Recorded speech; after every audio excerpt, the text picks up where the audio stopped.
नमस्कार, आप देख रहे हैं सुपर टाइम्स और मैं आपके साथ भारती। देखिए, एक आम इंसान जो छोटी मोटी कॉलोनियों और सेक्टरों से निकलकर फ्लैट में आता है और अपने पूरे जीवन की कमाई हुई पूंजी लगा देता है और उसके बाद भी उसको सुकून नहीं मिलता, चैन की सांस नहीं मिलती, तो एक आम इंसान सोच सकते हैं कितना निराश होगा।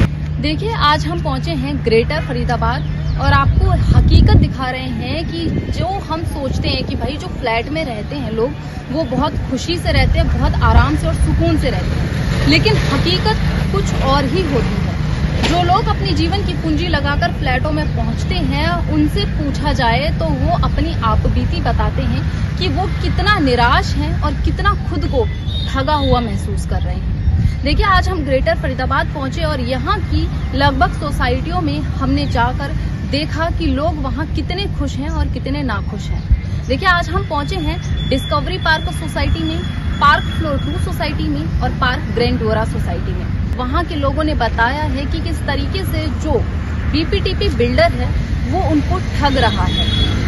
स्टार्टिंग में जो डॉक्यूमेंट्स होते हैं, जो उनका पूरा लिखा हुआ होता है कि भाई हम इतना पैसा देंगे, हमें ये सुविधाएं मिलेंगी और इतना मेंटेनेंस देंगे। स्टार्टिंग में साइन करा लिए जाते हैं उन डॉक्यूमेंट्स पर, सब कुछ बता दिया जाता है, लेकिन जब लोग शिफ्ट हो जाते हैं उसके बाद बीपीटीपी बिल्डर अपनी जो हकीकत है वो दिखाने लग जाता है। जब हम डिस्कवरी पार्क में पहुंचे तो देखिए, वहां पर बताया गया कि जब हम आए थे यहाँ पर तो हमारी बात हुई थी, जो साइन किए गए थे हमने डॉक्यूमेंट्स पर, वो केवल और केवल एक बार महीने में जो मेंटेनेंस होता है उसकी बात हुई थी, लेकिन हम यहाँ पर रहकर 3 बार मेंटेनेंस दे रहे हैं महीने का 3 चीजों का।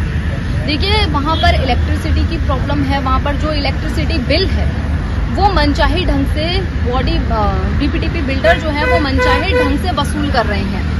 देखिए, वहाँ पर जो इलेक्ट्रिसिटी बिल की समस्या है वो दिन प्रतिदिन बढ़ती जा रही थी, जिसके बाद जो है डिस्कवरी पार्क के लोगों ने बीपीटीपी बिल्डर को मेल भी किया, साथ ही शिकायत भी की इसको अपने मनचाहे ढंग से ना वसूला जाए। हमने पैसे दिए हैं और जितना बिजली का बिल आएगा उस हिसाब से आप पैसे लें, लेकिन वो मनचाहे ढंग से अपनी मनमानी करता रहा और जो बिल है वो अपने तरीके से वसूलता रहा।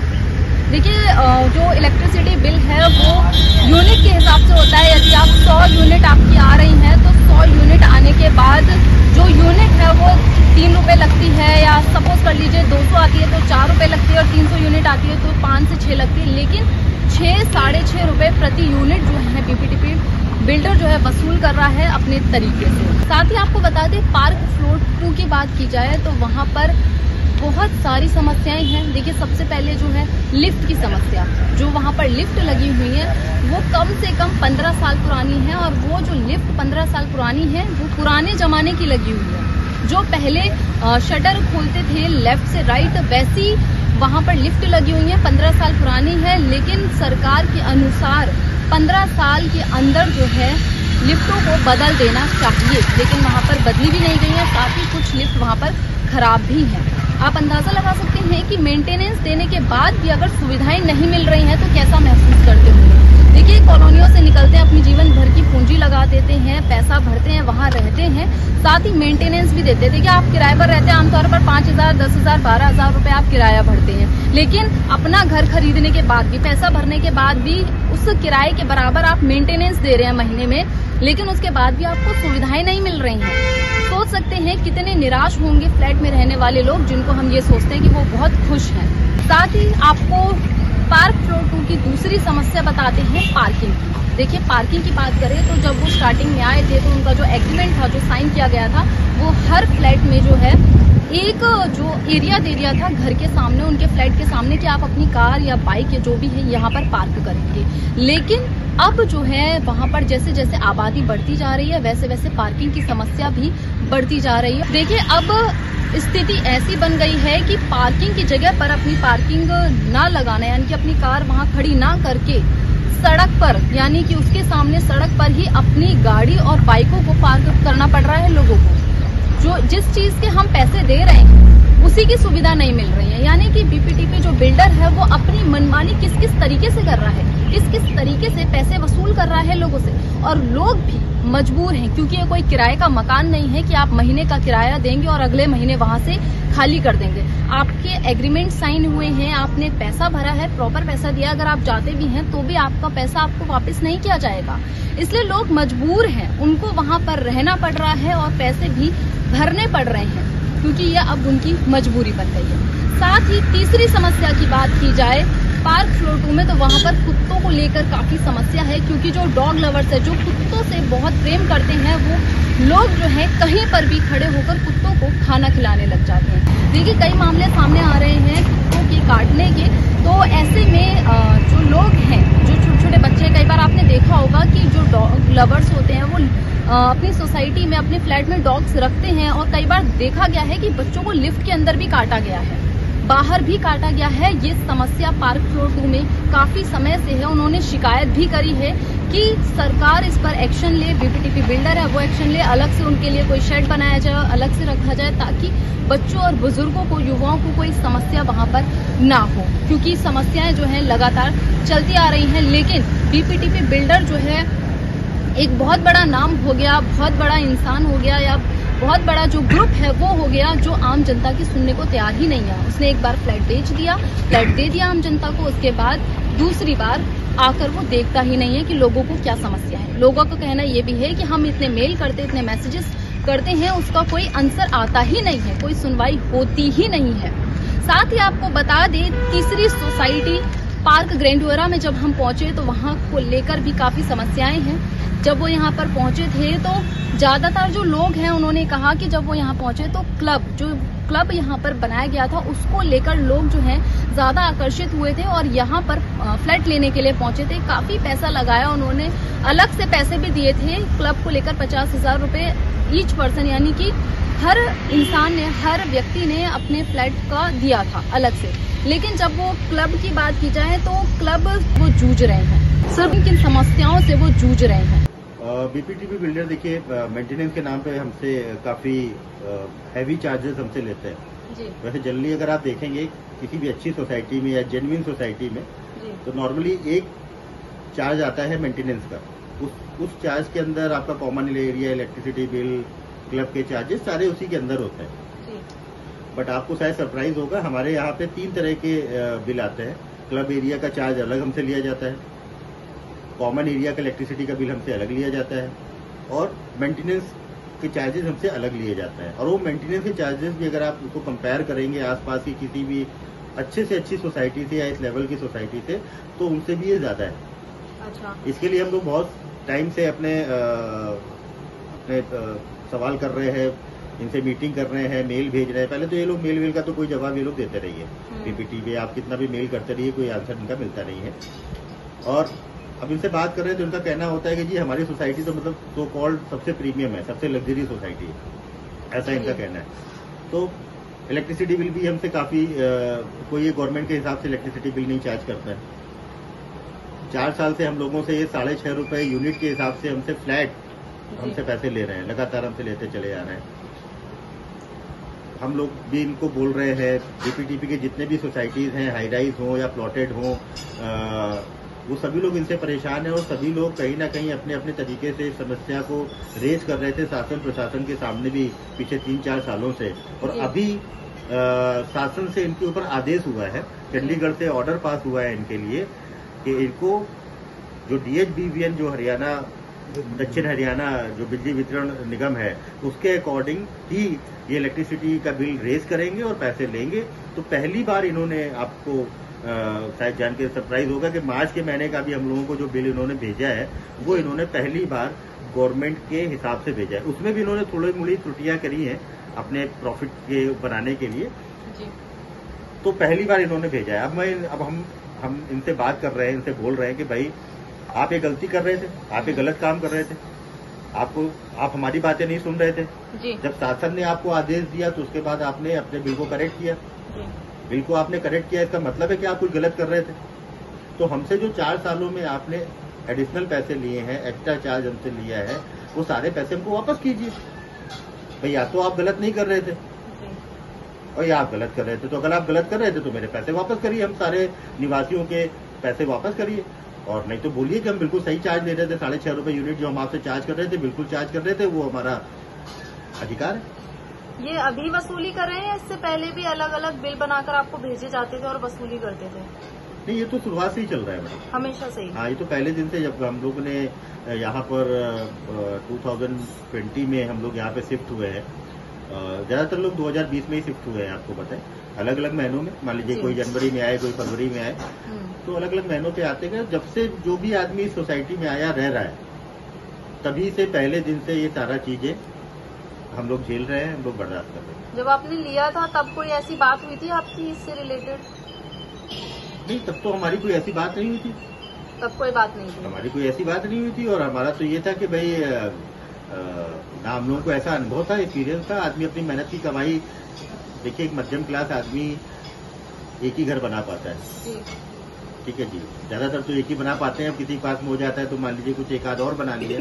तो जो आदमी पहला घर अपना बना रहा है लोन लेके क्या करके, उसको हमको क्या अनुभव होगा कि क्या करना है। हमें तो ये लगता है कि भाई जैसे हम लोग कहीं पे रेंट पे रहते थे तो वहाँ पे जो गवर्नमेंट का जैसे बिल आता था वैसे ही हमसे बिल लेंगे जी। ठीक है, हम समझते हैं कि भाई आप ये गार्ड वगैरह है और सारा कुछ आप मेंटेन कर रहे हो तो मेंटेनेंस आएगा और मेंटेनेंस देने के लिए हम रेडी भी है। बट हमें लगता था कि भाई जो जेन्युइन मेंटेनेंस होता होगा उतना आप लोगे। तब हमें ये नहीं पता था कि जी आप मेंटेनेंस का पैसा तो हमसे अलग चार्ज करोगे, फिर हमसे जो कॉमन एरिया का इलेक्ट्रिसिटी है वो हमसे अलग चार्ज करोगे, क्लब का हमसे अलग चार्ज करोगे। अब ये सारा कुछ अगर आप मिला लीजिए आज की तारीख में तो एक जो 2 BHK का जो फ्लैट है ना उसको रफली 8,000 रुपए का उसका महीने का वो पे करता है मेंटेनेंस के नाम के मकान जैसा हो गया। आप खुद ही सोचिए 8-10 हजार रुपए में तो हम कई लोग तो शायद इसके पहले यहाँ फ्लैट खरीदने से पहले किराए पर रहते थे। मैं खुद भी सेक्टर में रहता था, 15,000 रुपए मेरा किराया था। तो अब आज हम 8 से 12,000 रुपए मतलब अलग अलग जिसका इसका साइज है तो आज भी दे रहे हैं, तो क्या उसमें फिर आप इलेक्ट्रिसिटी के नाम पे भी हमसे पैसे ले रहे हो। अभी इन्होंने पार्किंग के लिए भी हमें परेशान करना चालू कर दिया है। 4 साल पहले जो हमको पार्किंग का जो जगह इन्होंने अलॉट किया था, जो जहाँ पे बोला था वहां पे हम लोग अपनी गाड़ियां पार्क करते थे, सडनली इन्होंने क्या किया, इनके 4 टावर अभी और आ गए हैं तो इन्होंने हम लोगों को बोला कि जी आप अपनी पार्किंग यहाँ से हटाइए और आपकी पार्किंग जो है वो बेसमेंट 2 में है। हमने कहा ऐसा क्यों है, कहते नहीं जी ये पार्किंग जो है ये तो हम नए टावर वालों को देंगे, आपकी पार्किंग तो बेसमेंट 2 में कर दी गई है। अच्छा। हमने कहा ऐसा क्यों किया गया, कहते ये तो हमारी मर्जी है, आपको यहाँ दें वहाँ तरीके परेशान करने के। इस तरीके से लोग नहीं माने तो इन्होंने दीवार खड़ी करना चालू कर दी बेसमेंट में। और इस सोसाइटी में 2013 से रह रहा हूँ और एट प्रेजेंट जो है RWA का वाइस प्रेसिडेंट हूँ। और इस सोसाइटी में शुरू से काफ़ी सारी समस्याएं थी, उनमें कुछ समस्याएं हमारी हल हुई है लेकिन अभी समस्याएं बहुत सारी पड़ी हुई है, पेंडिंग है। जिनमें मेन समस्या बाहर की रोड है, जो सर्विस रोड है वो सारी टूट फूट हालत में है। उसी के लिए हम लोग लगातार शुरू से संघर्ष कर रहे हैं, वो अभी हमारे को नहीं मिला। मैटर सब जुडिशियल और इन्होंने जो है कंट्री टाउन प्लानिंग में अप्लाई कर रखा है, लेकिन अभी 6-6 महीने करके 2 बार ये एक्सटेंशन भी ले चुके हैं, लेकिन अभी तक वो हमें ओसी नहीं मिला। और ओसी की जो इनकी हमारा एग्रीमेंट हुआ था RWA का BPTP से, उसके हिसाब से 6-6 महीने का जो 2 एक्सटेंशन पीरियड था वो आज खत्म हो चुका है। और अभी भी ये कह रहे हैं कि हमें 15-20 दिन अभी और लगेंगे। और अगर 15 दिन तक हमने उन्हें कहा है कि अगर 15 दिन में आ जाता है तो ठीक है, नहीं आता तो फिर हम या तो एजिटेशन करेंगे या फिर जो है आपके साथ बैठ के अगर कोई सुटेबल कोई बात बनेगी तो देखेंगे। लेकिन लिफ्ट की सबसे बड़ी प्रॉब्लम है, यहाँ लिफ्ट जो है 15 साल से ज्यादा हो गए हैं। सोसाइटी में जो इन्होंने दरवाजे मैनुअल लगाए थे तो वो जर्जर हालत में है, ऊपर रुक जाती है कभी नीचे रुकती है, दरवाजे जाम हो गए हैं। ये बिल्कुल लिफ्ट के लिए इन्हें कई बार कह दिया है, ये ठीक नहीं करा रहे। इसके अलावा हमने ये मैटर जो है रेरा में जो मुकदमा डाला हुआ है उसमें भी हमने ये लिया हुआ है प्लीज कि ये लिफ्ट के हमारे सारे ऑटोमेटिक लिफ्ट करें और दरवाजे चेंज, या दरवाजे क्या चेंज करें, ऑटोमेटिक ही लगाएं नई लिफ्ट, क्योंकि काफी सारे बुजुर्ग हैं और बच्चे हैं जो लिफ्ट 4थी मंजिल तक है और 5वीं मंजिल भी है। इसमें कुछ फ्लैट ऐसे हैं जो 5वीं और 6ठी मंजिल पे हैं लेकिन उनमें ऑटोमेटिक लिफ्ट है, लेकिन बाकी के जो 1+3 है वो उनमें सारी मैनुअल है लिफ्ट, और वो मैनुअल लिफ्ट जो है उनकी एक्सपायरी आ गई है और वो बिल्कुल काम नहीं करती है, रोज अड़ जाती है, रोज परेशान करती हैं। पार्किंग की है, जितनी पार्किंग इन्होंने फ्लैट देते टाइम कहा था कि हर एक को जो है एक लैंडमार्क पार्किंग मिलेगी, लेकिन लैंडमार्क पार्किंग ये पूरी नहीं कर पाए हैं और उसमें भी जो है काफ़ी सारी गाड़ियों को मजबूरी में लोगों को सड़क पर खड़ी करनी पड़ रही है और जिस वजह से ट्रैफिक भी हमारा जो है इफेक्टेड होता है। बाहर की जो सर्विस रोड है, सर्विस रोड पे जो गाड़ियां हैं, मतलब एक तो सड़क तो जर्जर है ही है, उसके अलावा नेक्स्ट डोर जो कमर्शियल बिल्डिंग है उसमें इनका बीपीटीपी का अपना ऑफिस है और जितने इनके एम्प्लॉई हैं उनमें कुछ लोग लगाते हैं अंदर गाड़ियां और कुछ लोग लगाते हैं बाहर गाड़ियां, सड़क पर ही रोक देते हैं तो वो जाम लग जाता है। कुछ जो शॉपिंग के लिए भी जो आते हैं वो भी अपनी गाड़ियां बाहर ही लगा के अंदर शॉपिंग करते हैं, तो वो बड़ी परेशानी होती है। ये जो परेशानी स्टार्टिंग से ही है या कब से? ये परेशानी अब पिछले 5-4 साल से तो बहुत ज्यादा बढ़ गई है, क्योंकि ऑक्यूपेंसी जैसे जैसे बढ़ती चली गई सोसाइटी में तो गाड़ियां भी बढ़ गई, तो उसके बाद तो सर और नेक्स्ट डोर की बिल्डिंग जो है कमर्शियल जो बिल्डिंग है वो भी फिर ग्रोन अप हो गई थोड़ी सी, तो उस टाइम से अब पिछले 2-3 साल से तो पार्किंग की प्रॉब्लम बहुत ज्यादा हो रही है, प्लस ये जो जर्जर रोड है ये दिक्कत दे रही है।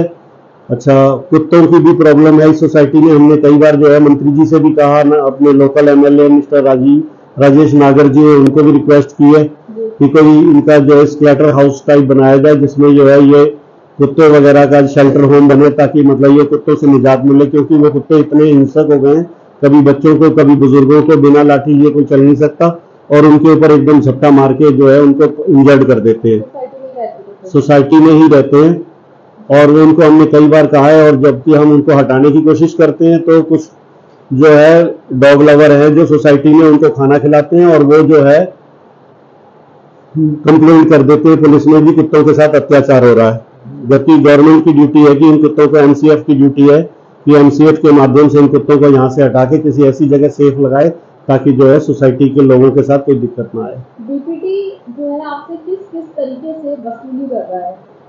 बीपीटी उनकी लीगल चीजें तो वो ले सकते हैं, लेकिन वो कौन कौन ऐसी चीजें या मेंटेनेंस है जो आपसे नहीं लेना चाहिए फिर भी ले रहा है, अपनी मनमानी कर रहा है? बीपीटीपी हमारे से मनमानी तो मेंटेनेंस का तो देखिए हमारा एग्रीमेंट बना हुआ था, लेकिन मेंटेनेंस के बदले में जो सहूलतें उन्हें प्रोवाइड करनी चाहिए वो नहीं दे रहे और वो एक तरह से उन्होंने गुंडों की एजेंसी सी पाल रखी है और वो अपना काम पूरा नहीं करते, प्रॉपर सर्विसेज नहीं देते और हमारी शिकायत मेंटेनेंस देने से नहीं है, हमारे रेजिडेंट मेंटेनेंस देने को तैयार हैं और जो रीजनेबल है और जो वो हमारा as per agreement as per laws है, लेकिन वो जब बदले में हमें नहीं देते तो उन्हें मेंटेनेंस भी प्रॉपर लेने का राइट नहीं है, लेकिन वो मेंटेनेंस की तो वसूली पूरी कर रहे हैं, जो नहीं दे रहा तो उसके साथ 18% का उनका मीटर चालू है ब्याज का। लेकिन हम उनको कहें, जब भी हम कहते हैं कि सर्विस प्रॉपर नहीं है तो कहते हैं कि हमारी रिकवरी पूरी नहीं हो रही, हमें मेंटेनेंस नहीं मिल रही, तो कुछ लोग मेंटेनेंस नहीं दे रहे, डिफॉल्टर हैं, उनकी वजह से बाकी सारे रेजिडेंट्स भी सफर कर रहे हैं। एक्चुअली यहाँ पर जो मेंटेनेंस है वो बीपीटीपी के अंडर में नहीं है। यहाँ की मेंटेनेंस, यहाँ की जो स्थानीय आरडब्ल्यूए है वही मेंटेनेंस लेती है कैंप चार्जेस के रूप में, इलेक्ट्रिक चार्जेस के रूप में, और वही सारी सुविधाएं हमारे रेजिडेंट्स को प्रोवाइड करती है। 2014 से पहले बीपीटीपी यहाँ की सोसाइटी को मेंटेन करती थी, वही हमसे कैंप चार्जेस लेती थी, वही बिजली के चार्जेस लेती थी और वही मेंटेन करती थी। लेकिन 2014 के बाद से यहाँ स्थानीय आरडब्ल्यूए बन गई और उसके चुनाव होते हैं तो उसके प्रेसिडेंट और उनकी जो गवर्निंग बॉडी है वही सोसाइटी को मेंटेन करती है। लेकिन फिर भी अभी हमें बीपीटीपी से कुछ समस्याएं हैं जो हमारी मेंटेनेंस के टाइम पूरी तरह से हमें हैंडओवर नहीं हुई। सबसे पहले तो एक क्लब है यहाँ पे सेंचुरी क्लब के नाम से, जिसको कम्युनिटी सेंटर भी कहते हैं। इन्होंने प्रत्येक रेजिडेंट से 50-50 हजार रुपए की सिक्योरिटी ली हुई है, जो लगभग 3.5 करोड़ रुपए के करीब बनती है।